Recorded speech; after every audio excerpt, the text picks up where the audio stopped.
ನಾವು ಕಳೆದ ತರಗತಿಯಲ್ಲಿ ಮಾನವನ ವಿಕಸನದ ಕಥೆಯಲ್ಲಿ ಮಾನವನ ವಂಶವೃಕ್ಷ ಅಂತೇಳಿ ನಾವು ಕರೀತೀವಿ.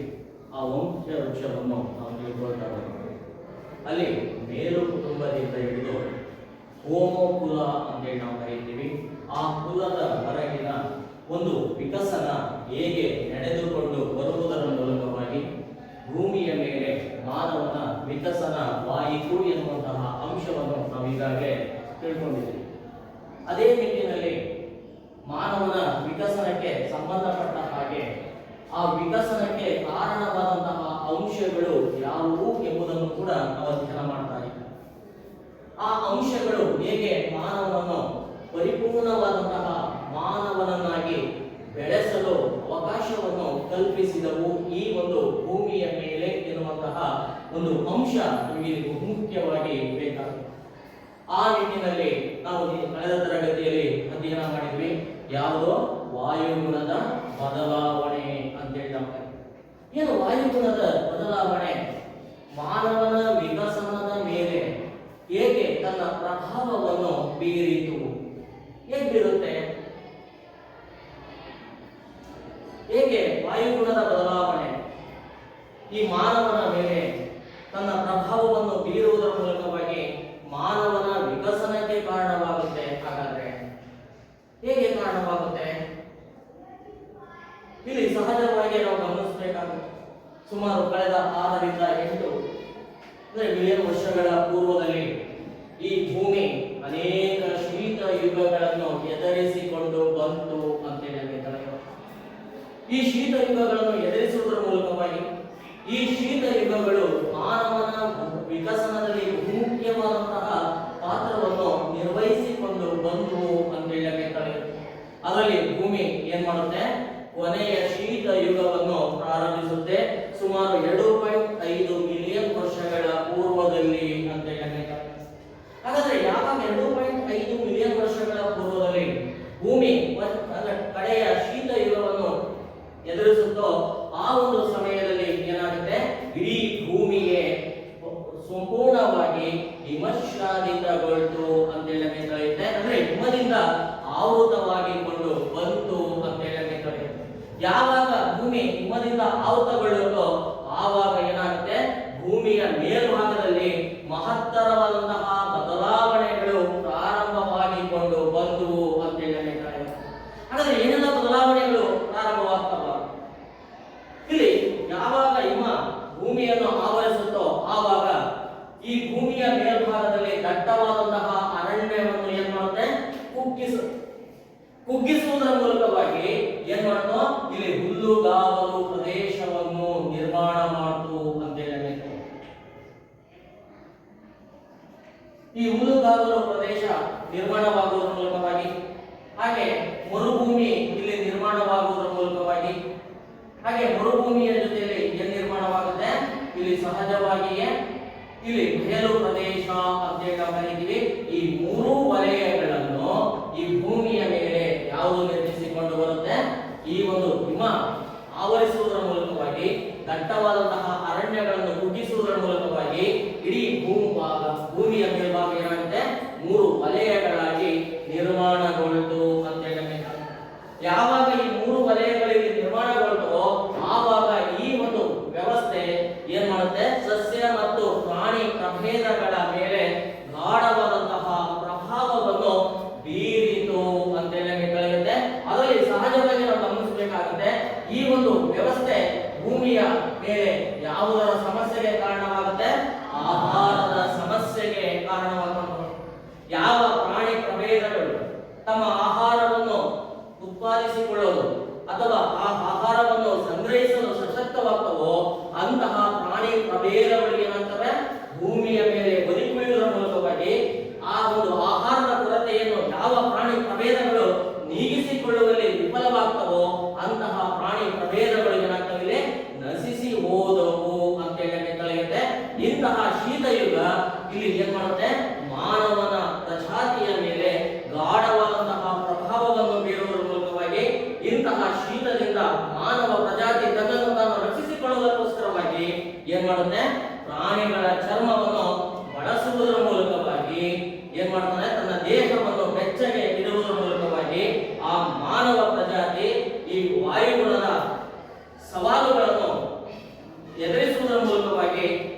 ಜೀವನವನ್ನು ಸಾಗಿಸಿದ ಅಂತೇಳಿ ನಮಗೆ ತಿಳಿಯುತ್ತೆ.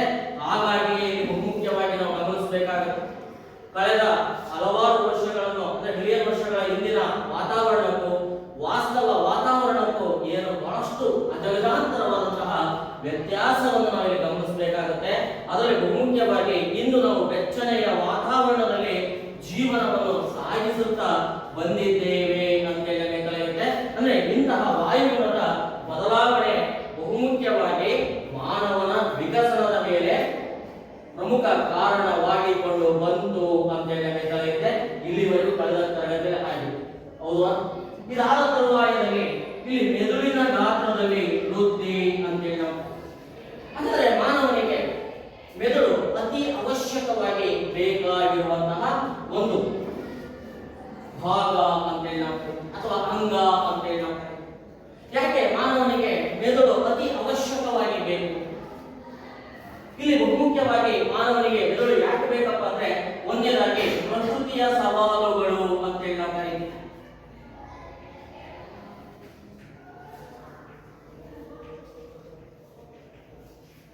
ಏನನ್ನು ಎದುರಿಸುವುದಕ್ಕೋಸ್ಕರವಾಗಿ ಮಾನವನಿಗೆ ಮೆದುಳು ಬೇಕು? ಪ್ರಕೃತಿಯ ಸವಾಲುಗಳನ್ನು ಎದುರಿಸಲು ಮಾನವನಿಗೆ ಏನ್ ಬೇಕು? ಮೆದುಳು ಅತಿ ಮುಖ್ಯವಾಗಿ ಬೇಕು. ಅಷ್ಟೇ ಅಲ್ಲದೆ ಈ ಪ್ರಕೃತಿಯ ಸವಾಲುಗಳ ಜೊತೆಯಲ್ಲಿ ಅವನು ಮತ್ತು ಇನ್ನು ಅನೇಕ ಸವಾಲುಗಳನ್ನು ಎದುರಿಸಬೇಕಾಗುತ್ತೆ. ಅದರಲ್ಲಿ ಮತ್ತೊಂದು ಸವಾಲು ಏನಪ್ಪ ಅಂದ್ರೆ ಪರಭಕ್ಷಗಳು ಅಂತೇಳಿ ನಾವು ಕರೀತೀವಿ.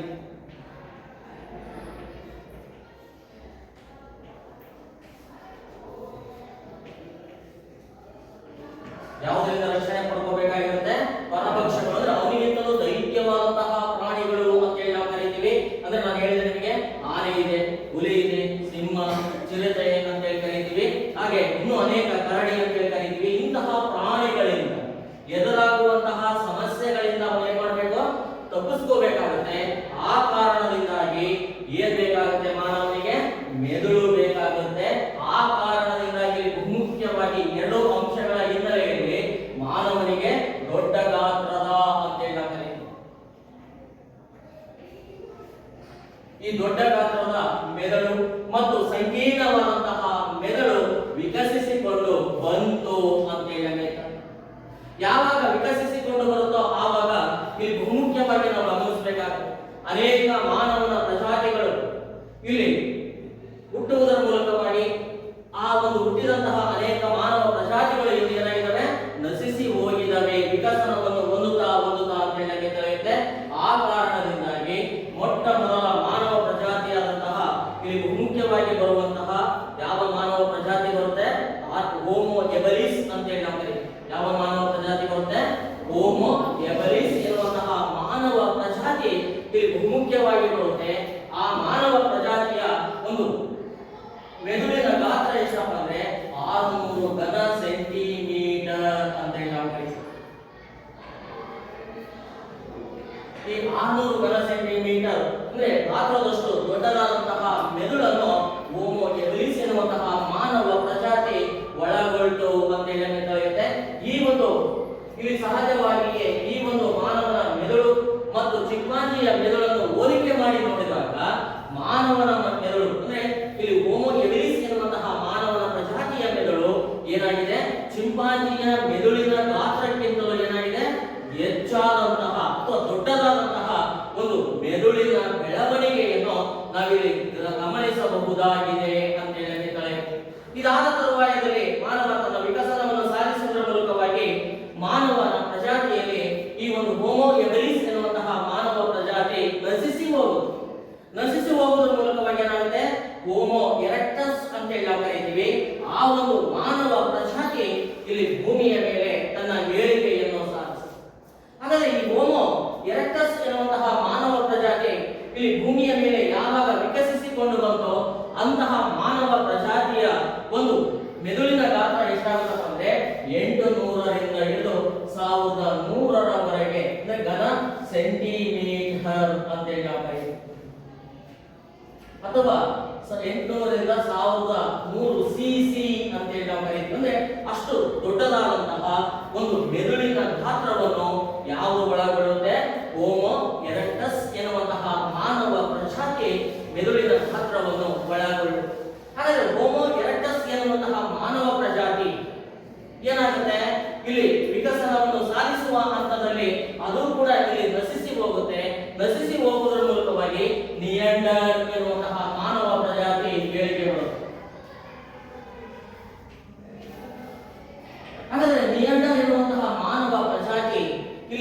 ಯಾವಾಗ ಏಳಿಗೆಗೆ ಬರುತ್ತೋ ಆವಾಗ ಈ ಒಂದು ಮಾನವನ ಮೆದುಳಿನ ಗಾತ್ರದಲ್ಲಿ ಮಹತ್ತರವಾದಂತಹ ಬದಲಾವಣೆಗಳು ಕಂಡು ಬಂದವು ಗಾತ್ರದಲ್ಲಿ ಅಂತ ಹೇಳಿ ಕರೆಯುತ್ತೆ. ಈ ಮಾನವನ ಮೆದುಳು 1200 ಘನ ಸೆಂಟಿಮೀಟರ್ ಇಂದ 1900 ಘನ ಸೆಂಟಿಮೀಟರ್ ಅಂತ ಹೇಳಿ ನಾವು ಕರೀತೀವಿ. ಅಲ್ಲಿಯವರೆಗೆ ಅಂದ್ರೆ ಅಷ್ಟು ದೊಡ್ಡದಾದಂತಹ ಮಾನವನ ಮೆದುಳಿನ ಗಾತ್ರದಲ್ಲಿ ನಾವು ಗುರುತಿಸಬಹುದು ಅಂತ ಹೇಳಿ ಕರೆಯುತ್ತೆ. ಹಾಗಾದ್ರೆ ನಿಯಂಡರ್ ಮಾನವನ ತರುವಾಯದಲ್ಲಿ ಅತಿ ಜಾಣ ಮಾನವ ಅಂತ ಹೇಳಿ ಕರೀತೀವಿ ಅಥವಾ ಬುದ್ಧಿವಂತಹ ಮಾನವ ಪ್ರಜಾತಿ ಈ ಭೂಮಿಯ ಮೇಲೆ ತನ್ನ ವಿಕಸನವನ್ನು ಸಾಧಿಸಿಕೊಂಡು ಬರುತ್ತೆ. ಆ ಒಂದು ಮಾನವ ಪ್ರಜಾತಿಯನ್ನೇ ಹೋಮೋ ಸೆಪಿಯನ್ಸ್ ಅಂತ ಹೇಳಿ ನಾವು ಕರೀತೀವಿ. ಯಾವ ಮಾನವ ಪ್ರಜಾತಿ ಹೇಗೆ ಬರುತ್ತೆ? ಹೋಮೋ ಸೆಪಿಯನ್ಸ್ ಅಂತ ಹೇಳಿ ನಾವು ಕರೀತೀವಿ. ಹಾಗಾದ್ರೆ ಈ ಹೋಮೋ ಸೆಪಿಯನ್ಸ್ ಎನ್ನುವಂತಹ ಮಾನವ ಜಾತಿ ಮೆದುಳಿನ ಗಾತ್ರದಲ್ಲಿ ಸಾಕಷ್ಟು ವಿಕಸನವನ್ನು ಸಾಧಿಸುವುದರ ಮೂಲಕವಾಗಿ ಈ ಮಾನವ ಪ್ರಜಾತಿಯಲ್ಲಿ ಈ ಒಂದು ಏನಾಗುತ್ತೆ ಮೆದುಳಿನ ಬೆಳವಣಿಗೆ ಕಾನ್ಸ್ಟೆಂಟ್ ಆಗಿ ಸ್ಥಿರವಾಗಿ ನಿಲ್ಲುತ್ತೆ ಅಂತ ಹೇಳಿ ಕರೆಯುತ್ತೆ. ಹಾಗಾದ್ರೆ ಈ ಒಂದು ಮಾನವನ ಮೆದುಳಿನ ಗಾತ್ರ 1400 ಸಿಸಿ ಅಂತ ಹೇಳಿ ನಾವು ಎಷ್ಟು ಗಾತ್ರದಲ್ಲಿ ದೊಡ್ಡದಾಗಿದೆ? 1400 ಸಿಸಿ ಅಂದ್ರೆ ಘನ ಸೆಂಟಿಮೀಟರ್ ಗಾತ್ರದ ದೊಡ್ಡದಾದಂತಹ ಒಂದು ಮಾನವನ ಮೆದುಳು ಎಲ್ಲಿ ಆಧುನಿಕ ಮಾನವನಾದಂತಹ ಅಥವಾ ಅತಿ ಬುದ್ಧಿವಂತ ಮಾನವನಾದಂತಹ ಹೋಮೋ ಸೆಪಿಯನ್ಸ್ ಎನ್ನುವಂತಹ ಮಾನವ ಪ್ರಜಾತಿಯಲ್ಲಿ ಬೆಳೆದುಕೊಂಡು ಬಂತು ಅಂತ ಹೇಳಿ ಕರೆಯುತ್ತೆ. ಹಾಗಾದ್ರೆ ನಾವು ಗಮನಿಸಬೇಕಾಗುತ್ತೆ ಹೋಮೋ ಎವರಿಸ್ ನಲ್ಲಿ ಎಷ್ಟು ಗಾತ್ರದ ಮೆದುಳಿದೆ? 600 ಘನ ಸೆಂಟಿಮೀಟರ್ ಅಷ್ಟಿದೆ. ಹಾಗೆ ಹೋಮೋ ಎರೆಕ್ಟಸ್ ಎನ್ನುವಂತಹ ಮಾನವ ಪ್ರಜಾತಿಯಲ್ಲಿ ಎಷ್ಟಿದೆ? 800 ರಿಂದ 1300. ನೋಡಿ ವಿಕಸನದ ಆದಿ ಅಂತ ಹೇಳಿ ನಾವು ಕರೀತೀವಿ. ಏರಿಳಿತವನ್ನು ನಾವು ಗಮನಿಸಬೇಕಾಗುತ್ತೆ. ಹಾಗೆ ನಿಯಾಂಡರ್ ಮಾನವ ಪ್ರಜಾತಿ ಅಂತ ಹೇಳಿ ಕರೀತೀವಿ. ಅಲ್ಲಿ ಕೂಡ ಏನಾಗಿದೆ? 1200 ರಿಂದ 1900 ಘನ ಸೆಂಟಿಮೀಟರ್ ಅಂತ ಹೇಳಿ ಕರೀತೀವಿ. ಅಲ್ಲಿ ಕೂಡ ಏನಾಗ್ತಿದೆ? ಅದು ವಿಕಸನದ ಆದಿಯಲ್ಲಿದೆ. ಅದು ಅದರಲ್ಲೂ ಕೂಡ ಗಾತ್ರದಲ್ಲಿ ಏರಿಳಿತವನ್ನು ನಾವು ಗಮನಿಸಬಹುದು. ಹಾಗಾದ್ರೆ ಇಲ್ಲಿ ವಿಕಸನವನ್ನು ಸಾಧಿಸಿದಂತಹ ಅತಿ ಬುದ್ಧಿವಂತ ಮಾನವ ಪ್ರಜಾತಿ ಅಂತ ಹೇಳಿ ನಾವು ಕರೀತೀವಿ. ಹೋಮೋ ಸೆಪಿಯನ್ಸ್ ನಲ್ಲಿ ಏನಾಗಿದೆ? ಅದು ದೊಡ್ಡ ಗಾತ್ರದ ಮೆದುಳು ವೃದ್ಧಿಯಾಗಿಕೊಂಡು ಬಂತು ಅಂತ ಹೇಳಿ ಕರೆಯುತ್ತೆ. ಅದು 1400 ಸಿಸಿಗೆ ಸ್ಥಿರವಾಗಿ ನಿಂತುಕೊಳ್ತು ಅಂತ ಹೇಳಿ. ಹಾಗಾದ್ರೆ ಇಂತಹ ಹೋಮೋ ಸೆಪಿಯನ್ಸ್ ಮಾನವ, ನಿಯಾಂಡರ್ ಮಾನವ ಇರುವುದು, ಹೋಮೋ ಎರೆಕ್ಟಸ್ ಇರುವುದು, ಈ ಒಂದು ಮಾನವ ಪ್ರಜಾತಿಗಳನ್ನು ಹೋಲಿಕೆ ಮಾಡಿಕೊಂಡ್ರೆ ಯಾವ ಪ್ರಭೇದಗಳ ಜೊತೆಗೆ? ಚಿಂಪಾಂಜಿ ಮತ್ತು ಗೋರಿಲ್ಲಾ ಅಂತ ಹೇಳ್ತಾರೆ. ಈ ಪ್ರಾಣಿ ಪ್ರಭೇದಗಳ ಜೊತೆಗೆ ಈ ಒಂದು ಮಾನವನ ಮೆದುಳಿನ ಗಾತ್ರವನ್ನು ಹೋಲಿಕೆ ಮಾಡಿಕೊಂಡು ಬಂದ್ರೆ ಇಲ್ಲಿ ಸಹಜವಾಗಿ ನಮಗೆ ಗೊತ್ತಾಗುತ್ತೆ ಈ ಚಿಂಪಾಂಜಿ ಮತ್ತು ಗೋರಿಲ್ಲಾಗಳ ಮೆದುಳಿನ ಗಾತ್ರಕ್ಕಿಂತಲೂ ಯಾರ ಒಂದು ಮೆದುಳಿನ ಗಾತ್ರ ಹೆಚ್ಚಾಗಿದೆ? ಮಾನವನ ಮೆದುಳಿನ ಗಾತ್ರ ಹೆಚ್ಚಳವಾಗಿದೆ ಅಂತ ಹೇಳಿ. ಹಾಗಾದ್ರೆ ಈ ಒಂದು ಹೆಚ್ಚಳ ಯಾವ ಯಾವ ಮಾನವನ ವಿಕಸನಕ್ಕೆ ಕಾರಣವಾಗಬಹುದು ಬರುತ್ತೆ? ಯಾವ ಯಾವ ಅಂಶಗಳ ವಿಕಸನಕ್ಕೆ ಇದು ಕಾರಣವಾಗಿಕೊಂಡು ಬಂದು ಮಾನವನ ಮೆದುಳು ಈ ರೀತಿಯಾಗಿ ತನ್ನ ವಿಕಸನವನ್ನು ಸಾಧಿಸುವುದರ ಮೂಲಕವಾಗಿ ಅಂತ ಹೇಳಿ. ನಿಮಗೆ ಕಣ್ಣಿದೆ ಅಲ್ವಾ? ಕಣ್ಣಿಂದ ಏನ್ ಮಾಡ್ತೀವಿ? ನೋಡ್ತೀವಿ. ಅಂದ್ರೆ ದೃಷ್ಟಿ ಅಂತ ಹೇಳಿ ನಾವು ಅಂದ್ರೆ ದೃಷ್ಟಿ ಆಯಿಸಲು ಅಂತ ಹೇಳಿ ಕರೆಯುತ್ತೆ. ಅಷ್ಟೇ ಅಲ್ಲದೆ ದೃಷ್ಟಿಯ ಸುಧಾರಣೆಗೆ ಯಾವುದು ಬಹುಮುಖ್ಯವಾದಂತಹ ವಿಕಸನ ಪಾತ್ರವಾಗಿಕೊಂಡು ಬರುತ್ತೆ? ಮೆದುಳಿನ ಒಂದು ವಿಕಸನ ಇಲ್ಲಿ ಬಹುಮುಖ್ಯವಾದಂತಹ ಕಾರಣವಾಗುತ್ತೆ. ಹಾಗೆ ಇದರ ಜೊತೆಯಲ್ಲಿ ಯಾವಾಗ ಮೆದುಳು ಗಾತ್ರದಲ್ಲಿ ಇಷ್ಟೊಂದು ವಿಕಸನವಾಗಿಕೊಂಡು ಬಂತೋ ಇದು ನೇರ ಅಂದ್ರೆ ದೇಹ ಅಂದ್ರೆ ನೇರ ಅಂಗ ವಿನ್ಯಾಸದ ರಚನೆ ಅಂತ ಹೇಳಿ. ಅಂದ್ರೆ ಇವತ್ತು ನಾವು ಭೂಮಿಗೆ ಹೇಗೆ ನಿಂತಿದ್ದೀವಿ? ಲಂಬವಾಗಿ ನಿಂತಿದ್ದೀವಿ, ಹೌದಲ್ವಾ? ಹೇಗಿದ್ದೀವಿ? ಇದು ಭೂಮಿ ಅಂತ ನಾವು ಹೇಗೆ ನಿಂತಿದ್ದೀವಿ? ಲಂಬವಾಗಿ ನಿಂತಿದ್ದೀವಿ. ಆ ಲಂಬವಾಗಿ ನಿಲ್ಬೇಕು ಅಂದ್ರೆ ನಮ್ಮ ದೇಹ ಹೇಗೆ ರಚನೆ ಆಗಿರಬೇಕು? ನೇರವಾದಂತಹ ಅಂಗ ಅಂದ್ರೆ ದೇಹದ ರಚನೆ ಅಂತ ಹೇಳಿ ನಾವು ಕರೀತೀವಿ. ಅಂತಹ ನೇರ ಅಂಗ ರಚನೆಯನ್ನು ಒಳಗೊಳ್ಳಲು ಅಥವಾ ಬೆಳೆಸಿಕೊಳ್ಳಲು ವಿಕಸಿಸಲು ನಮಗೆ ಯಾವುದು ಬಹುಮುಖ್ಯವಾದಂತಹ ಕಾರಣವಾಗುತ್ತೆ? ಮೆದುಳಿನ ಗಾತ್ರದ ವೃದ್ಧಿ ಅಂತ ಹೇಳಿ.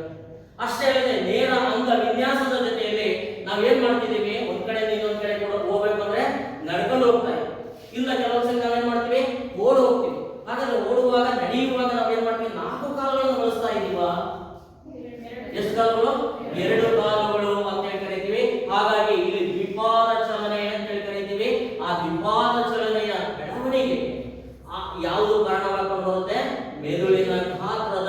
ವೃದ್ಧಿ ಇಲ್ಲಿ ಬಹುಮುಖ್ಯವಾದಂತಹ ಕಾರಣವಾಗಿಕೊಂಡು ಬಂತು ಅಂತ ಹೇಳುತ್ತೆ. ಹಾಗೆ ಆಯುಧಗಳು, ಬೆಂಕಿಯ ಉಪಯೋಗ ಅಂತ ಹೇಳಿ ನಾವು ಕರೀತೀವಿ. ಅಂದ್ರೆ ಬೆಂಕಿಯ ಉಪಯೋಗವನ್ನು ಮಾನವ ಕಂಡುಕೊಳ್ತಾನೆ ತನ್ನ ವಿಕಸನದಲ್ಲಿ. ಹಾಗೆ ಆಯುಧಗಳನ್ನು ಕೂಡ ಏನ್ ಮಾಡ್ತಾನೆ, ನಿರ್ಮಿಸಿಕೊಳ್ತಾನೆ.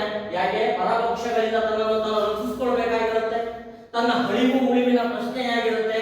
ಅದಕ್ಕೋಸ್ಕರವಾಗಿ ಇಲ್ಲಿ ಏನ್ ಮಾಡ್ತಾನೆ, ತನ್ನ ಮೆದುಳನ್ನು ಬಳಸ್ಕೊಳ್ತಾನೆ, ತನ್ನ ಬುದ್ಧಿಶಕ್ತಿಯನ್ನು ಬಳಸ್ಕೊಳ್ತಾನೆ. ಆ ಬುದ್ಧಿಶಕ್ತಿ ಯಾವುದರ ವೃದ್ಧಿಗೆ ಕಾರಣವಾಗುತ್ತೆ? ಮೆದುಳಿನ ವೃದ್ಧಿಗೆ ಅಥವಾ ವಿಕಸನಕ್ಕೆ ಕಾರಣವಾಗಿಕೊಂಡು ಬಂತು ಅಂತ ಹೇಳಬೇಕಾಗುತ್ತೆ. ಹಾಗೆ ಮಾನವ ಈ ಒಂದು ವಾಯುಗುಣದ ಬದಲಾವಣೆಯನ್ನು ಸಮರ್ಥಕವಾಗಿ ಎದುರಿಸುವುದಕ್ಕೋಸ್ಕರವಾಗಿ ಆಹಾರದ ಸಂಗ್ರಹಣೆಯಲ್ಲಿ ತೊಡಗಿಕೊಳ್ತಾನೆ. ಆ ಆಹಾರದ ಸಂಗ್ರಹಣೆ ಮಾಡಬೇಕಿರುವಂತಹ ಮಾಹಿತಿಯನ್ನು ಅವನಿಗೆ ನೀಡುವಂಥದ್ದು ಯಾವುದು? ಮೆದುಳು ಅಂತ ಹೇಳಿ ಕರೀತೀವಿ. ಅದಕ್ಕೋಸ್ಕರವಾಗಿ ಇಲ್ಲಿ ಮೆದುಳು ಮುಖ್ಯವಾಗಿ ಮಾನವನಿಗೆ ಬೇಕಾಗಿದ್ದು ಅಂತ ಹೇಳಿ ಯೋಜಿತವಾದಂತಹ ಬೇಟೆ ಅಂತ ಹೇಳಿ ನಾವು ಕರೀತೀವಿ. ಅಂದ್ರೆ ಯೋಜಿತವಾದಂತಹ ಬೇಟೆಯನ್ನು ಮಾಡೋದಕ್ಕಿಂತಲೂ ಪೂರ್ವದಲ್ಲಿ ನಾವು ಏನ್ ಮಾಡ್ತೀವಿ? ಯೋಚನೆ, ಪ್ಲಾನ್ ಅನ್ನು ಮಾಡ್ತೀವಿ. ಆ ಪ್ಲಾನ್ ಮಾಡ್ಬೇಕಾದ್ರೆ ನಮಗೆ ಏನ್ ಬೇಕು? ಯೋಚನೆ ಮಾಡೋದಕ್ಕೆ ಏನ್ ಬೇಕು? ಮೆದುಳು ಬೇಕು. ಆ ಮೆದುಳು ಇಲ್ಲಿ ಏನ್ ಮಾಡುತ್ತೆ? ಯೋಚನೆ ಮಾಡಿ ಇಲ್ಲೆಲ್ಲ ಆಯುಧಗಳನ್ನು ತಯಾರಿಸಿಕೊಂಡು ಆಮೇಲೆ ಇಲ್ಲಿ ಪ್ರಮುಖವಾಗಿ ಏನ್ ಮಾಡ್ತಾನೆ? ಆ ಬೆಂಕಿಯನ್ನು ಕಂಡುಕೊಳ್ತಾನೆ. ಎಷ್ಟೆಲ್ಲ ಅಂಶಗಳ ಬೆಳವಣಿಗೆಗೆ, ಇನ್ನೂ ಮುಂದಾದಂತಹ ಮಾನವನ ಅಂಗಾಂಗಗಳ ಬೆಳವಣಿಗೆಗೆ ಬಹುಮುಖ್ಯವಾದಂತಹ ಪಾತ್ರವನ್ನು ವಹಿಸುವುದರ ಮೂಲಕವಾಗಿ ಇಂತಹ ಚಟುವಟಿಕೆಗಳೆಲ್ಲವೂ ಕೂಡ ಮಾನವನ ಮೆದುಳಿನ ವೃದ್ಧಿಗೆ ಅಥವಾ ವಿಕಸನಕ್ಕೆ ಬಹುಮುಖ್ಯವಾದಂತಹ ಕಾರಣವಾಗಿಕೊಂಡು ಬಂತು ಅಂತ ಹೇಳಬೇಕಾಗುತ್ತೆ. ಈ ರೀತಿಯಾಗಿ ಏನಾಗುತ್ತೆ?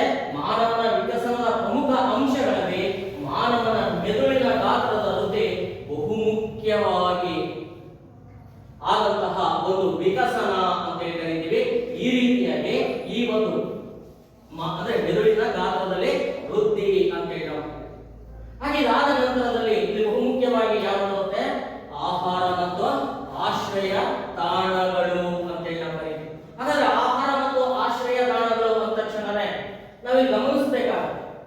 ಇಲ್ಲಿ ವಿಕಸನದ ವಂಶ ವೃಕ್ಷವನ್ನು ನಾವು ಗಮನಿಸ್ತಾ ಬಂದ್ವಿ. ಏನು ವಿಕಸನದ ವಂಶ ವೃಕ್ಷದಲ್ಲಿ ಇಲ್ಲಿ ಸಹಜವಾಗಿಯೇ 3 ಅಂಶಗಳನ್ನು ನಾವು ತೆಗೆದುಕೋಬೇಕಾಗುತ್ತೆ. ಓಮಿ, ನಾಯಿಡೆ ಅಂತ ಹೇಳಿ ನಾವು ಕರೀತೀವಿ. ಈ ಓಮಿ ನಾಳೆ ಎನ್ನುವಂಥದ್ದು ಯಾವ ಕುಟುಂಬಕ್ಕೆ ಸೇರಿದೆ? ಮೇರು ಕುಟುಂಬಕ್ಕೆ ಸೇರಿದಂತಹ ಮಾನವನ ಪ್ರಜಾತಿ. ಇದಾದ ನಂತರದಲ್ಲಿ ಕುಟುಂಬದಲ್ಲಿ ಏನಾಗುತ್ತೆ? ಓಮಿ, ನಾಯಿಡೆ ಅಂತೇಳಿ ನಾವು ಓಮಿ ನಿಡ್ಗಳು ಅಂತೇಳಿ ನಾವು ಕರೀತೀವಿ. ಹಾಗೆ ಇದೇನಾಗುತ್ತೆ? ವಿಕಸನ ಹೊಂದಿ ಓಮಿ ನಿನ್ಗಳು ಅಂತೇಳಿ ನಾವು ಕರೀತೀವಿ. ಹೌದಲ್ವಾ? ಈ ರೀತಿಯಾಗಿ ಮಾನವನ ಪೂರ್ವಜ ಪ್ರಜಾತಿ ಏನ್ ಮಾಡುತ್ತೆ? ತನ್ನ ವಿಕಸನವನ್ನು ಸಾಧಿಸಿಕೊಳ್ಳುತ್ತದೆ.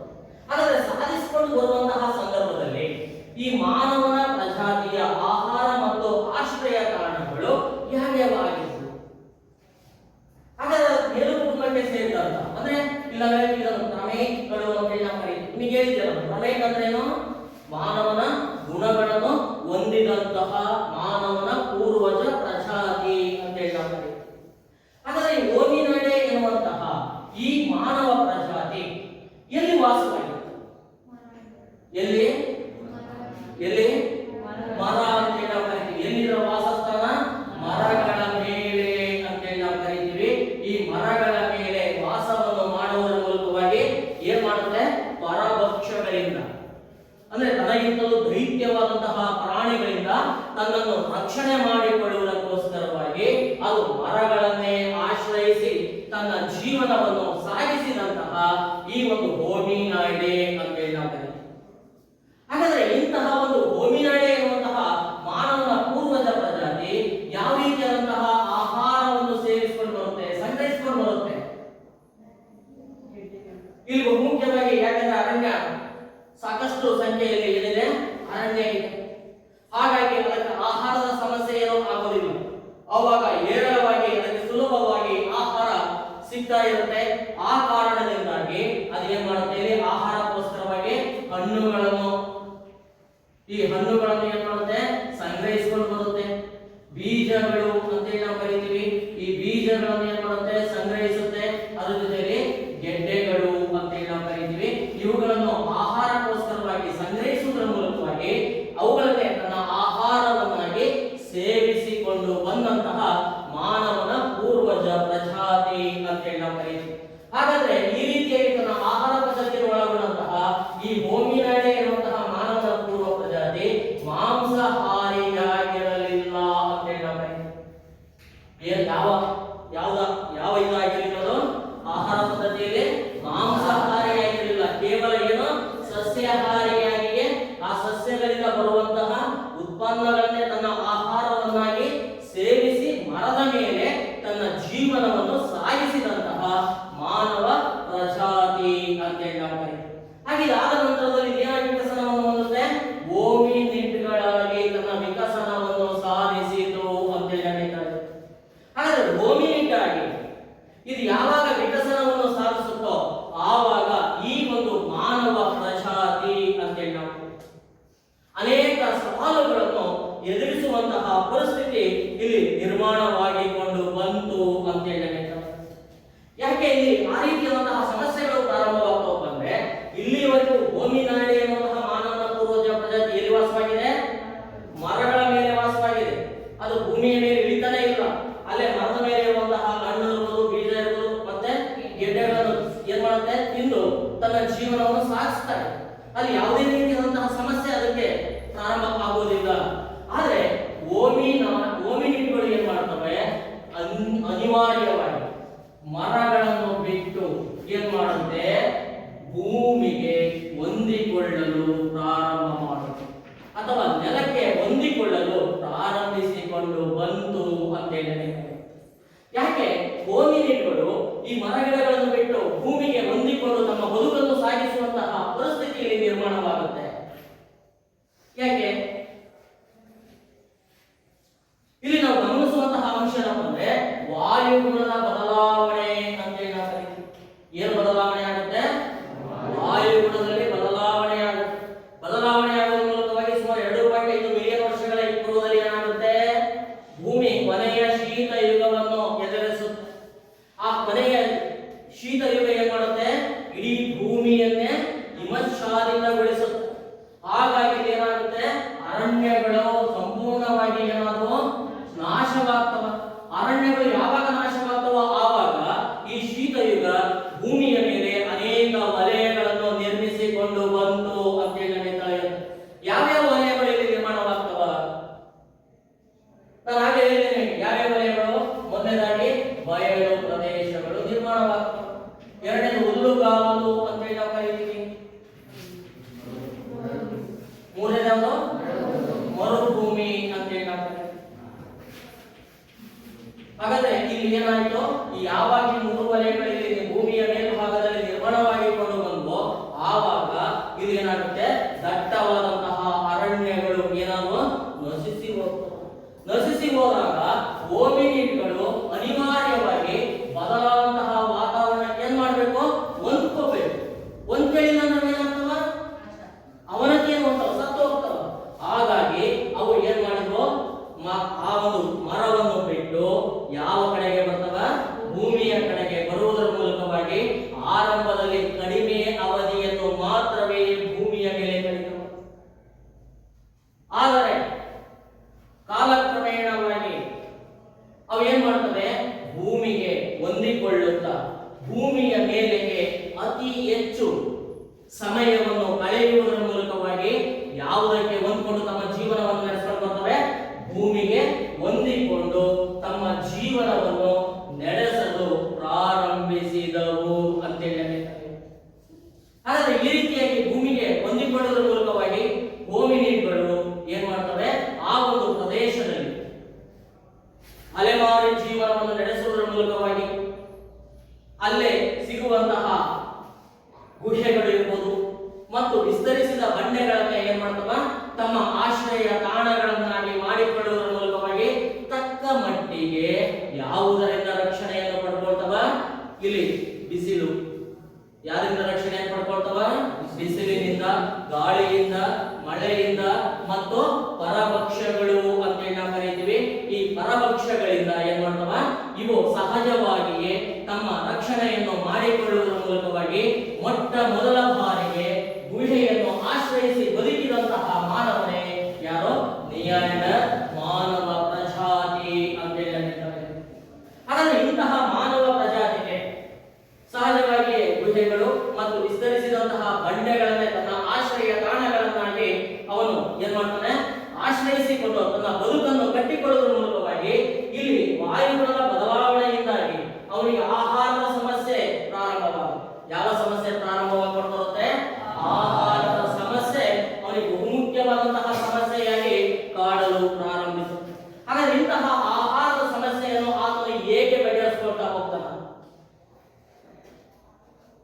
ಇಲ್ಲಿ ಆಹಾರದ ಸಮಸ್ಯೆಗೋಸ್ಕರವಾಗಿ ಅವನು ಏನ್ ಮಾಡ್ತಾನೆ, ಇಲ್ಲಿ ಸಿಕ್ಕಂತಹ ಈ ಒಂದು ವಸ್ತುಗಳನ್ನೇ ತನ್ನ ಆಹಾರಕ್ಕೋಸ್ಕರವಾಗಿ ಏನ್ ಮಾಡ್ತಾನೆ, ಸಂಗ್ರಹಿಸಲು ಪ್ರಾರಂಭಿಸಿದ ಅಂತ ಹೇಳಿದ್ದಾರೆ.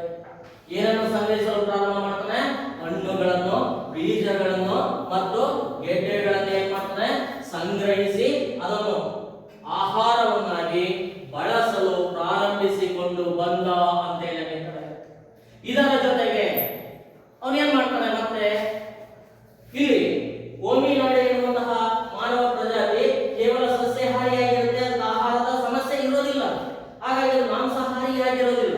ಆದರೆ ಕೆಲವೊಂದು ಸಂದರ್ಭಗಳಲ್ಲಿ ನಾವು ನೋಡ್ತೀವಿ, ಬಯಲು, ಹುಲ್ಲುಗಾವಲು, ಮರುಭೂಮಿ ಈ ಪ್ರದೇಶಗಳಲ್ಲಿ ಅವನಿಗೆ ಈ ರೀತಿಯಾದಂತಹ ಸಸ್ಯಾಹಾರ ಸಿಗೋದಿಲ್ಲ.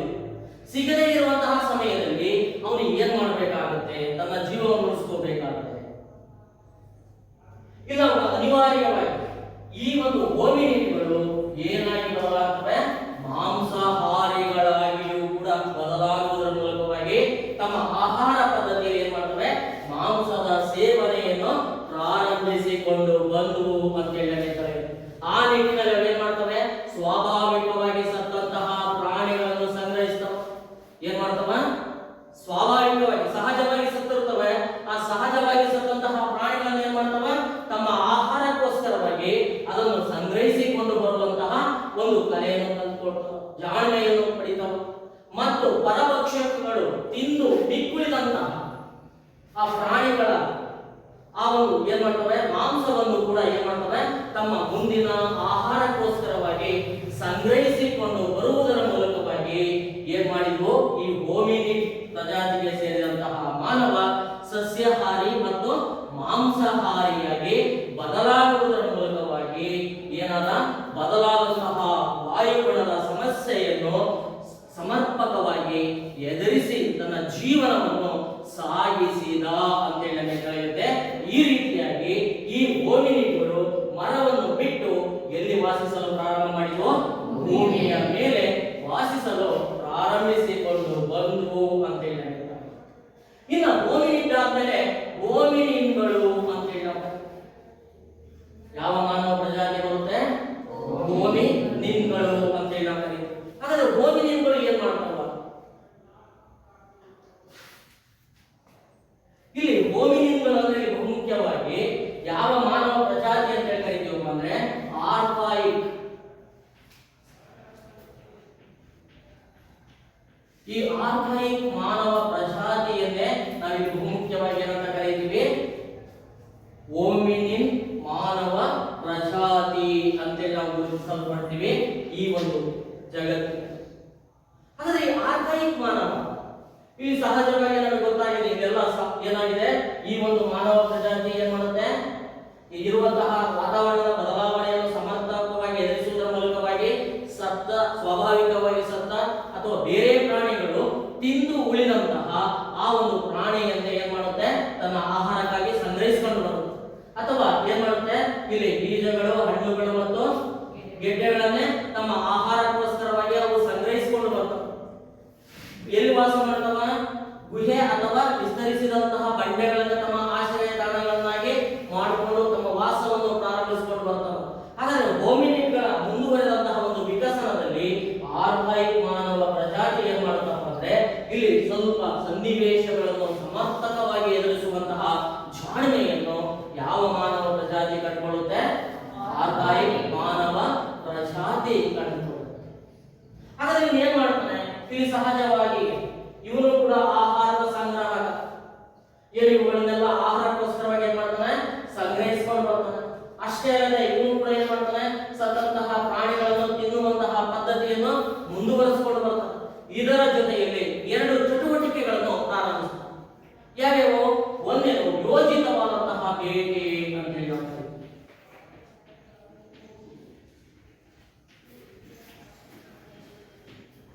ಏನಾಡುವಂಥದ್ದನ್ನು ರೂಢಿ ಮಾಡ್ಕೊಳ್ತಾನೆ. ಯೋಜಿತವಾದಂತಹ ಬೇಟೆಯನ್ನು ಪ್ರಾರಂಭಿಸಿಕೊಂಡು ಬಂದ ಅಂತ ಹೇಳಿದ್ರೆ ಏನಂದ್ರೆ ಆಹಾರಕ್ಕೋಸ್ಕರ ತನಗೆ ಬೇಕಾದಂತಹ ಪ್ರಾಣಿಗಳನ್ನು ಮೊದಲೇ ಯೋಚಿಸಿ ಅದನ್ನು ಏನ್ ಮಾಡುವಂಥದ್ದು, ಬೇಟೆಯಾಡಿ ಅದನ್ನು ಅದನ್ನ ಆಹಾರವನ್ನಾಗಿ ಸೇವಿಸುವಂತಹ ಒಂದು ಕಲೆಯನ್ನು ಕಂಡುಕೊಳ್ಳ. ಇದರ ಜೊತೆಗೆ ಮತ್ತೊಂದನ್ನು ಕಂಡುಕೊಳ್ತಾನೆ. ಏನಪ್ಪಾ ಅಂದ್ರೆ ಇಲ್ಲಿ ಮೀನು ಹಿಡಿಯುವುದು ಅಂತ ಹೇಳಿ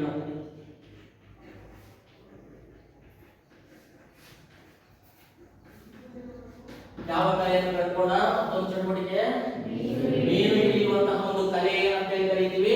ಈ ಒಂದು ಮೀನು ಹಿಡಿಯುವಂತಹ ಕಲೆಯನ್ನು ಕೂಡ ಯಾರು ಕಂಡುಕೊಳ್ತಾರ? ಆರ್ಕಾಯಿಕ್ ಮಾನವ ಪ್ರಜಾತಿ ಕಂಡುಕೊಳ್ತು ಅಂತ ಹೇಳಿ. ಯಾವಾಗ ಈ ಮಾನವ ಪ್ರಜಾತಿ ಇಲ್ಲಿ ಯೋಜಿತವಾದಂತಹ ಬೇಟೆಯನ್ನು ಪ್ರಾರಂಭಿಸಿಕೊಂಡು ಬರುತ್ತೋ ಆವಾಗ ಇಲ್ಲಿ ಗಮನಿಸಬೇಕಾಗುತ್ತೆ, ಮಾನವನ ವಿಕಸನದಲ್ಲಿ ಮಹತ್ತರವಾದಂತಹ ಬದಲಾವಣೆಗಳು ಪ್ರಾರಂಭವಾಗ್ಕೊಂಡು ಬರ್ತವೆ. ಅದರಲ್ಲೂ ಬೇಟೆಯಾಡೋದಕ್ಕೆ ಮಾನವನಿಗೆ ಏನ್ ಬೇಕು? ಆಯುಧಗಳು ಅಂತ ಕರೀತೀವಿ. ಆ ಆಯುಧಗಳ ನಿರ್ಮಾಣವನ್ನು ಪ್ರಾರಂಭಿಸಿಕೊಂಡು ಬರ್ತಾನ. ಆ ಆಯುಧಗಳನ್ನು ಯಾವಾಗ ನಿರ್ಮಿಸಿಕೊಂಡು ಬರ್ತಾನೋ ಆವಾಗ ಅವನು ಮೆದುಳಿಗೆ ಹೆಚ್ಚಿನ ಕೆಲಸವನ್ನು ನೀಡ್ತಾನ.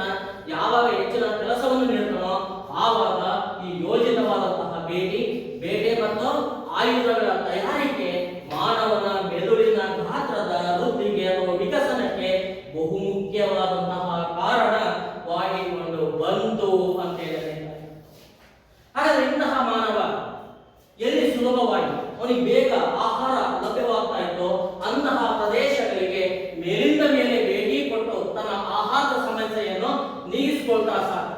ಹಾಗಾದ್ರೆ ಅವನು ಕಂಡುಕೊಂಡಂತಹ ಮತ್ತೊಂದು ಪ್ರಮುಖವಾದಂತಹ ಕೆಲಸ ಯಾವುದು? ಮೀನು ಹಿಡಿಯುವುದು. ಹಾಗಾದ್ರೆ ಮೀನು ಎಲ್ಲಿ ಸಿಕ್ತು ಅವನಿಗೆ? ಹೇರಳವಾಗಿ ಎಲ್ಲಿ? ಕೆರೆ, ನದಿಗಳಿರ್ಬೋದು, ಹಾಗೆ ಹಳ್ಳ ಕೊಳ್ಳಗಳು ಅಂತ ಹೇಳಿ ನಾವು ಕರೀತೀವಿ. ಇಂತಹ ಭಾಗದಲ್ಲಿ ಏನೋ ಹೇರಳವಾಗಿ ಸಿಗ್ತದೆ, ಮೀನು ಹೇರಳವಾಗಿ ಸಿಗುತ್ತೆ.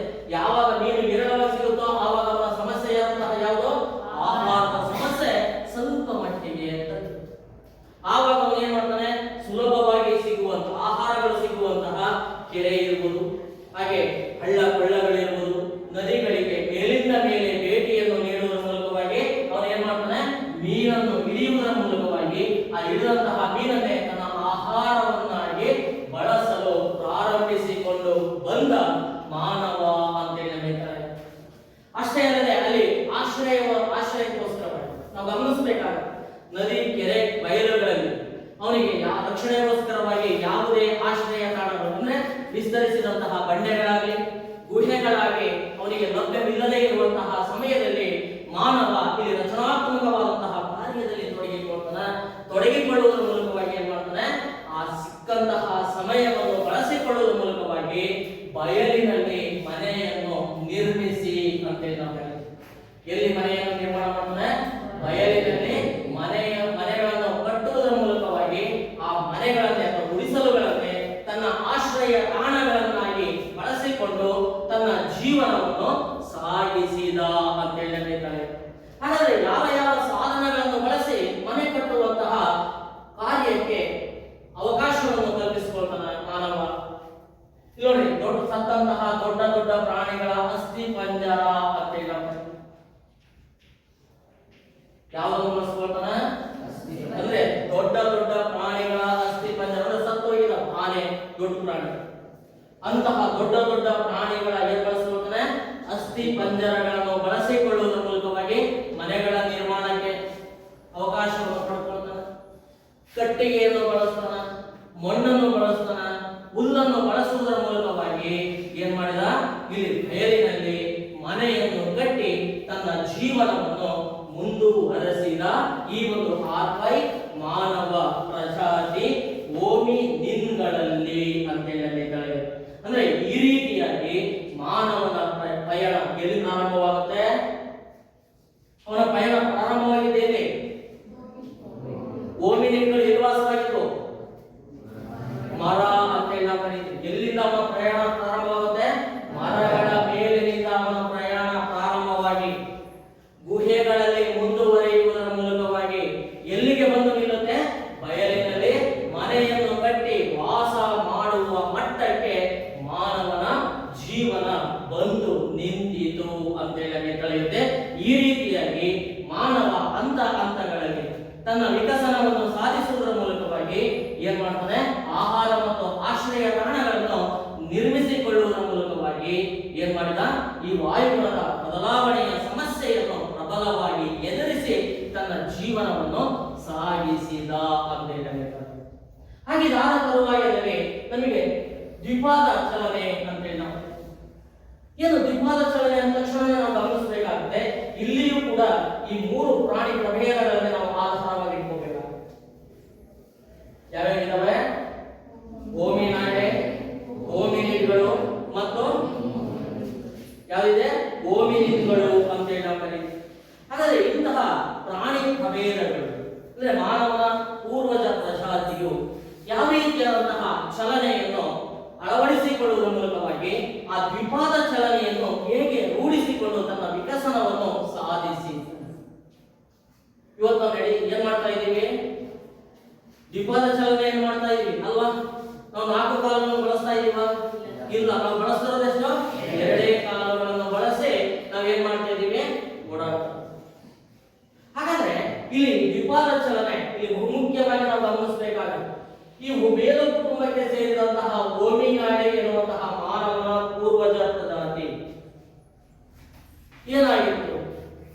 2 ಕಾಲುಗಳನ್ನು ಅಥವಾ 4 ಕಾಲುಗಳನ್ನು ಬಳಸಿ ಓಡಾಡ್ತಾ ಇತ್ತು. ಈ ಮಾನವನ ಪ್ರಜಾತಿ ಏನ್ ಮಾಡುತ್ತೆ? 4 ಕಾಲುಗಳನ್ನು ಬಳಸಿ ಓಡಾಡುವಂತಹ ಮಾನವ ಪ್ರಜಾತಿ ಅಂತೇಳಿ ನಾವು ಅಂದ್ರೆ ಚತುಷ್ಪಾದಿಯಾಗಿತ್ತು. ಅಂದ್ರೆ ಎಷ್ಟು ಕಾಲುಗಳನ್ನು ಬಳಸ್ತಾ ಇತ್ತು? 4 ಕಾಲುಗಳನ್ನು ಬಳಸ. ನೀವು ನೋಡಿದ್ದೀರಾ ಅಲ್ಲಿ ಒಂದು ಸಣ್ಣ ಕಾಡು ಪಾಪ ಅಂತ ಹೇಳಿ ನಾವು ಕರೀತೀವಿ. ನೋಡಿದಿರಲ್ವಾ? ಆ ಕಾಡು ಪಾಪ ಹೆಂಗಿರುತ್ತೆ? ಗಿಡ್ಡಿಟ್ಟಿರುತ್ತೆ. ಅದು ಕಾಲು ಪೂರ್ತಿ ನೆಟ್ಟಗೆ ಅಂದ್ರೆ ಮೊಣಕಾಲುಗಳು ಬೆಂಡ್ ಮಾಡಿ ಓಡಾಡುತ್ತೆ. ಮುಂಗಾಲುಗಳು ಅಂತ ಹೇಳಿ ನಾವು ಕರೀತೀವಿ. ಮುಂಗೈಗಳು ನಾವು ಮುಂಗಾಲುಗಳು ಅಂತ ಹೇಳಿ ಕರಿತೀವಿ. ಅವು ಉದ್ದವಾಗಿದಾವ. ಉದ್ದವಾಗಿದ್ದು ಹೇಗಿದಾವೆ ನೋಡಿ, ಅಲ್ಲಿ ಉದ್ದವಾಗಿದಾವ, ಸಡಿಲವಾಗಿದಾವ, ಸ್ವತಂತ್ರವಾಗಿದಾವ. ಅಷ್ಟೇ ಅಲ್ಲದೆ ಏನಾಗಿದಾವೆ? ಸಹಜವಾಗಿಯೇ ಬೆಂಡ್ ಮಾಡೋದಕ್ಕೆ ಬರ್ತಾವ. ಹೌದಲ್ವ? ಅಂತಹ ಪ್ರಾಣಿ ಪ್ರಭೇದ. ಇನ್ನು ಗೋರಿಲ್ಲಾ ಚಿಂಪಾಂಜಿ ನೀವು ನೋಡಿದಿರಲ್ವ? ಅದರಲ್ಲಿ ನೋಡಿ ಯಾವ ರೀತಿಯಾದಂತಹ ಬದಲಾವಣೆ ಇದೆ, ಯಾವ ರೀತಿಯಾದಂತಹ ಒಂದು ರಚನೆ ಇದೆ. ಅವು ಕೂಡ ಬಹಳ ಹೊತ್ತು 2 ಕಾಲಲ್ಲಿ ನಡೆಯೋದಿಲ್ಲ. ಏನ್ ಮಾಡ್ತವೆ? ತಮ್ಮ ಮುಂಗೈಗಳನ್ನೇ ಕಾಲುಗಳನ್ನಾಗಿ ಬಳಸಿ ತಮ್ಮ ನಡಿಗೆಯನ್ನು ನಡೀತಾ ಬರ್ತವೆ. ಅಂದ್ರೆ ಗೋರಿಲ್ಲಾ. ಚಿಂಪಾಂಜಿ ಸ್ವಲ್ಪ ಭಿನ್ನ ನೋಡಿ. ಈ ರೀತಿಯಾಗಿ ಏನಾಗಿದೆ? ಅಂದ್ರೆ ಚತುಷ್ಪಾದಿಗಳು ಅಂತ ಹೇಳಿ ಕರೀತಾರೆ. 4 ಕಾಲುಗಳನ್ನು ಬಳಸಿ ಓಡಾಡುವಂತಹ ಪ್ರಾಣಿ ಪ್ರಭೇದವಾಗಿದ್ದು ಮಾನವನ ಪೂರ್ವಜ ಪ್ರಜಾತಿಯಾದಂತಹ ಹೋಮಿನಾಯ್ಡೆಗಳು ಅಂತ ಹೇಳಿ. ಹಾಗಾದ್ರೆ ಮುಂಗಾಲುಗಳು ಏನಾಗಿತ್ತು?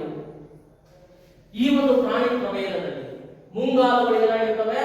ಸಡಿಲವಾಗಿದ್ದವು. ಏನಾಗಿರ್ತವ? ಸಡಿಲವಾಗಿದ್ದಾವ. ನೋಡಿ, ನಾವು ಫ್ರೀಯಾಗಿ ಆಡಿಸ್ತಾ ಹೋಗ್ಬೇಕು, ಆಡ್ಸಕ್ ಬರುತ್ತಲ್ಲ, ಹಂಗ ಸಡಿಲವಾಗಿದ್ದಾವ. ಸಡಿಲವಾಗಿದ್ದು ಏನಾಗಿದ್ದಾವೆ? ಮಡಿಸಲು ಬರುವಂತೆ ಅಂತೇಳಿ ನಾವು ಕರೀತೀವಿ. ಅಥವಾ ಬಾಗಿಸಲು ಬರುವಂತೆ ಅಂದ್ರೆ ಫೋಲ್ಡ್ ಮಾಡೋದಕ್ಕೆ. ಫೋಲ್ಡ್ ಮಾಡಕ್ ಬರ್ತಾವಲ್ಲ ನಿಮ್ಮ ಕೈ ಕಾಲು? ಬರ್ತಾವ ಇಲ್ವಾ?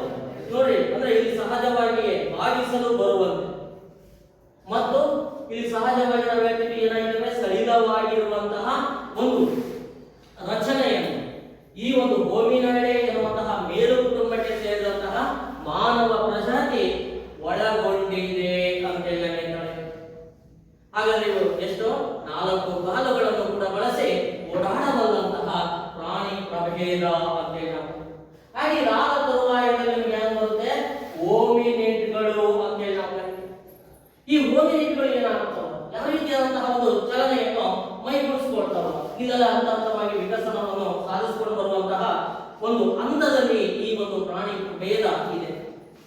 ಹಾಗಾದ್ರೆ ಇವು ಯಾವ ರೀತಿಯಾದಂತಹ ಚಲನೆಯನ್ನು ಅಳವಡಿಸಿಕೊಂಡು ತಮ್ಮ ಚಲನೆಯನ್ನು ಮುಂದುವರಿಸುತ್ತವೆ? ಹಾಗಾದ್ರೆ ಇಲ್ಲಿ ಹೋಮಿನಿಡ್ಗಳು ಅಂತ ತಕ್ಷಣವೇ ಕ್ರಮೇಣ ನೇರ ಅಂಗ ರಚನೆಯನ್ನು ಒಳಗೊಂಡಿದ್ದವು ಅಂತ ಹೇಳಿ ಏನನ್ನು ಒಳಗೊಂಡಿದ್ವು?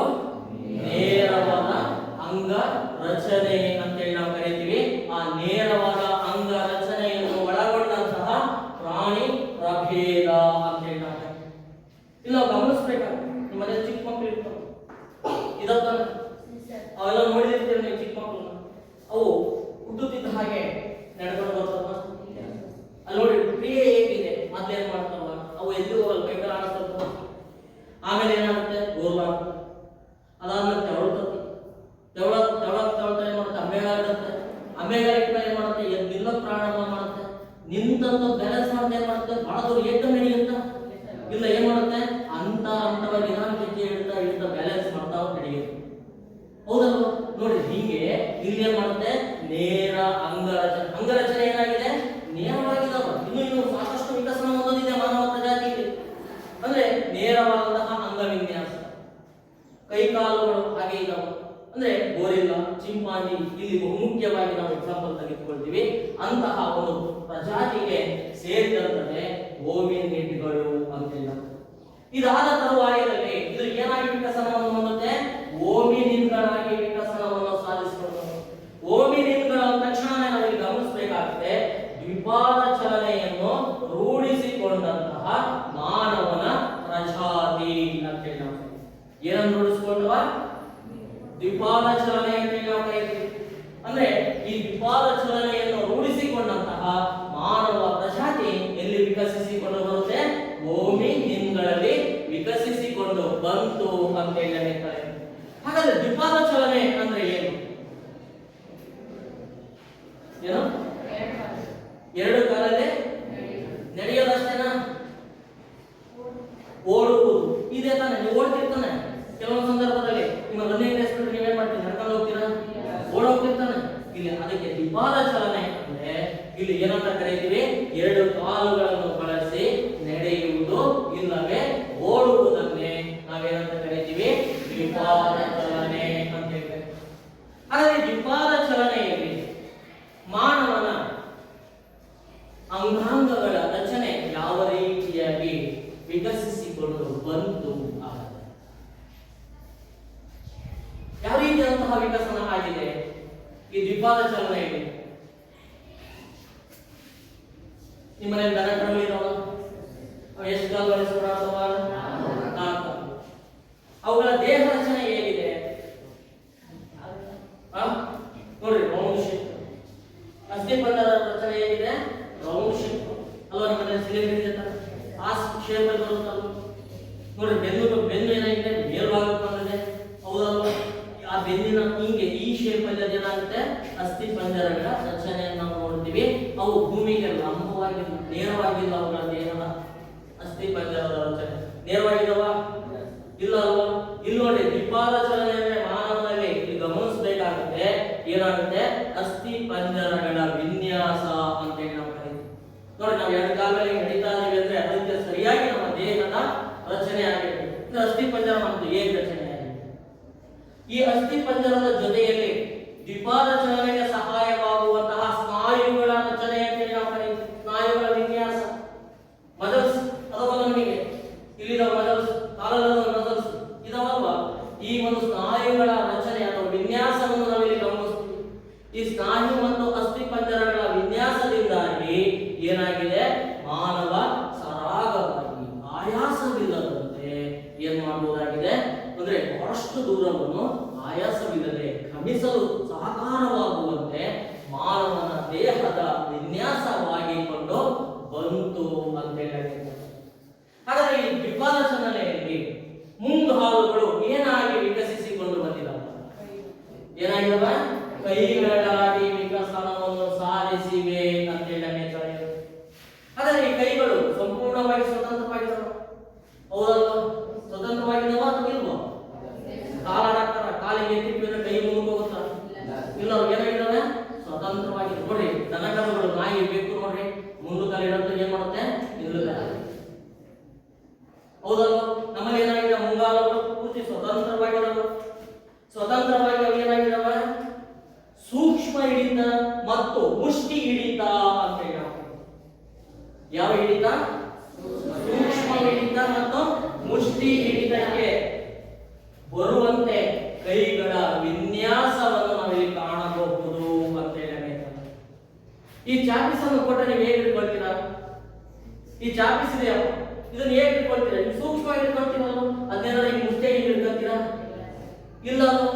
ಈ ಬೆಂಚ್ ಇದೆ, ಈ ಬೆಂಚ್ ಎತ್ತರವಾದ್ರೆ ನೀವು ಹೆಂಗೆ ಎತ್ತೀರಾ? ಸೂಕ್ಷ್ಮವಾಗಿ ಎತ್ತೀರಾ ಎಡೆ ಬಡಲಿ? ಇಲ್ಲ, ನಾವೇನ್ ಮಾಡ್ತೀವಿ? ಮುಷ್ಟಿ ಹಿಡಿತ. ಹೌದಲ್ಲ? ನೀವು ಪುಟ್ಟೆಗೆಲ್ಲ ತುಂಬಿಕೊಂಡಿರ್ತೀರ, ಭಾರವಾಗಿರುತ್ತೆ. ಭಾರವಾಗಿರೋ ನಾವು ಎದೆ ಒಳಗೆ ಎತ್ತೀರಾ ಸೂಕ್ಷ್ಮವಾಗಿ? ಅದ್ ಹೆಂಗ್ ಮಾಡ್ತೀರಾ? ನಾವು ಏನ್ ಮಾಡ್ತೀವಿ? ಮುಷ್ಟಿ ಹಾಕಿ. ಸೂಜಿ ಕೊಟ್ರೆ ಸೂಜಿ ಹೇಗೆ ತಗೊಳ್ತೀರಾ? ಹಿಂಗ್ ತಗೊಳ್ತೀರಾ? ಹಿಂಗ್ ಕೈಯಾಗಿ ತಗೊಳ್ತೀರಾ ಮುಷ್ಟಿ ಹಾಕಿ? ಇಲ್ಲ, ಮುಷ್ಟಿ ಹಾಕಿದ್ರೆ ಏನಾಗುತ್ತೆ ನೋಡಿ, ಜ್ಞಾನ ಇದೆ. ನಮ್ಮ ಬ್ರೈನ್ ಏನ್ ಮಾಡ್ತಾರೆ? ನಮ್ಮ ಮೆದುಳು ಕೆಲಸ ಮಾಡ್ತಾರೆ.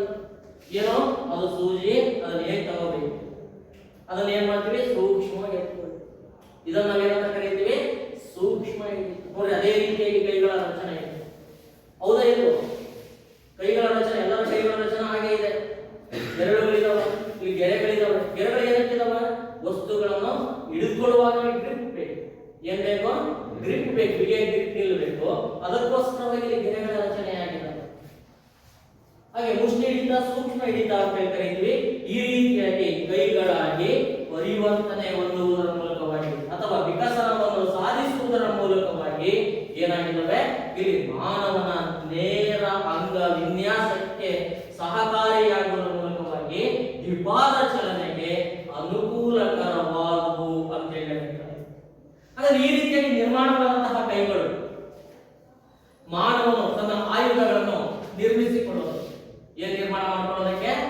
ಆಯುಧಗಳನ್ನು ನಿರ್ಮಾಣ ಮಾಡ್ಕೊಳ್ಳೋದಕ್ಕೆ ಇರ್ಬೋದು. ಮತ್ತು ನಿರ್ಮಿಸಿಕೊಂಡಂತಹ ಆಯುಧಗಳನ್ನು ಏನ್ ಮಾಡ್ಬೇಕು? ಅವನ ಕೈಯಲ್ಲೇ ಇಟ್ಕೊಂಡು ಏನ್ ಮಾಡ್ಬೇಕು? ಬಳಸಲು ಯೋಗ್ಯವಾಗುವಂತೆ ಕೈಗಳ ವಿನ್ಯಾಸವಾಗಿರುವುದನ್ನು ನಾವಿಲ್ಲಿ ಗ್ರಹಿಸಬಹುದು ಅಂತ ಹೇಳಬೇಕಾಗಿದೆ. ಯಾವಾಗ ಈ ರೀತಿಯಾದಂತಹ ದ್ವಿಪಾದ ಚಲನೆಯನ್ನು ಮಾನವ ತನ್ನ ಜೀವನದಲ್ಲಿ ಪ್ರಾರಂಭಿಸಿಕೊಂಡು ಬಂದೋ ಆವಾಗ ಈ ಒಂದು ಕ್ರಿಯೆ ಸಹಜವಾಗಿಯೇ ಅನೇಕ ಅವಕಾಶವನ್ನು ಕಲ್ಪಿಸಿಕೊಡುತ್ತೆ.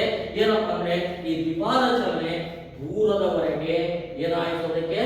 ದೃಷ್ಟಿ ಆಯಿಸೋದು.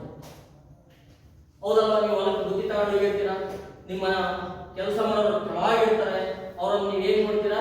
ಹಿಂಗ್ ನೋಡ್ತೀರಾ ಅಲ್ವಾ? ಏನದು? ದೃಷ್ಟಿ ಆಯಿಸು. ದೂರದವರೆಗೆ ದೃಷ್ಟಿಯನ್ನು ಆಯಿಸೋದಕ್ಕೆ. ಅಷ್ಟೇ ಅಲ್ಲದೆ ಇದರ ಜೊತೆಗೆ ದೂರದ ಜೊತೆಗೆ ದೃಷ್ಟಿಯನ್ನು ಆಯಿಸುವುದರ ಜೊತೆಗೆ ದೂರ ಪ್ರಯಾಣವನ್ನು ಆಯಾಸವಿಲ್ಲದೆ ಕ್ರಮಿಸಲು ಏನ್ ಮಾಡೋದಕ್ಕೆ? ಆಯಾಸ ಇಲ್ಲದಂಗೆ ದೂರದವರೆಗೂ ನಾವೇನ್ ಮಾಡ್ಕೊಂಡು ಹೋಗೋದು? ಎರಡೇ ಕಾಲುಗಳನ್ನು ಬಳಸಿ ನಡೆದುಕೊಂಡು ಸಾಗುವುದು ಅನುಕೂಲಕರವಾಗುವಂತೆ ಈ ಒಂದು ಮಾನವನ ದೇಹದ ವಿನ್ಯಾಸವಾಗುವುದರ ಮೂಲಕವಾಗಿ ಈ ಒಂದು ವಿಮಾನ ಚಲನೆ ಮಾನವನಲ್ಲಿ ಏನ್ ಮಾಡುತ್ತೆ? ಒಂದು ಬದಲಾವಣೆಯನ್ನು, ವಿಕಸನವನ್ನು ಸಾಧಿಸಿತು ಅಂತ ಹೇಳಿದರೆ ಈ ಎಲ್ಲ ಅಂಶಗಳು ಇವತ್ತು ಹೇಳಿದಂತಹ ಈ ಅಂಶಗಳೆಲ್ಲವೂ ಕೂಡ ಏನಾಗಿದ್ದಾವೆ? ಮಾನವನ ವಿಕಸನದ ಪ್ರಮುಖ ಅಂಶಗಳಾಗುವುದರ ಮೂಲಕವಾಗಿ ಈ ಭೂಮಿಯ ಮೇಲೆ ಪರಿಪೂರ್ಣ ಮಾನವನಾಗಲು ಕಾರಣನಾದ ಅಂತ ಹೇಳಿದೆ. ಅರ್ಥ ಆಯ್ತು ಇವತ್ತಿಂದು? ಹಾಗೆ ಇದಾದ ತರುವಾಯದಲ್ಲಿ ಇನ್ನೂ ಅನೇಕ ಅಂಶಗಳು ಬರ್ತವೆ. ಯಾವ್ಯಾವಿದಾವೆ? ಉಪಕರಣಗಳ ತಯಾರಿಕೆ, ಭಾಷೆ, ಕೃಷಿ ಮತ್ತು ಪ್ರಾಣಿ ಸಾಕಾಣಿಕೆ ಅಂತ ಕರೀತೀವಿ. ಹಾಗೆ ಕಲೆ ಅಂತ ಹೇಳಿ ನಾವು ಕರೀತೀವಿ. ಇವೆಲ್ಲ ಅಂಶಗಳು ಕೂಡ ಯಾರ ಮೇಲೆ ಗಾಢವಾದಂತಹ ಪ್ರಭಾವ ಬೀರುತ್ತವೆ? ಮಾನವನ ವಿಕಸನದ ಮೇಲೆ ಗಾಢವಾದಂತಹ ಪ್ರಭಾವವನ್ನು ಬೀರಿದವು ಅಂತ ಹೇಳಿ ನಮಗೆ ಉಳಿದಂತನ್ನ ಮುಂದಿನ ಕ್ಲಾಸಲ್ಲಿ ನಾವೇನ್ ಮಾಡೋಣ? ಕಂಟಿನ್ಯೂ ಮಾಡೋಣ.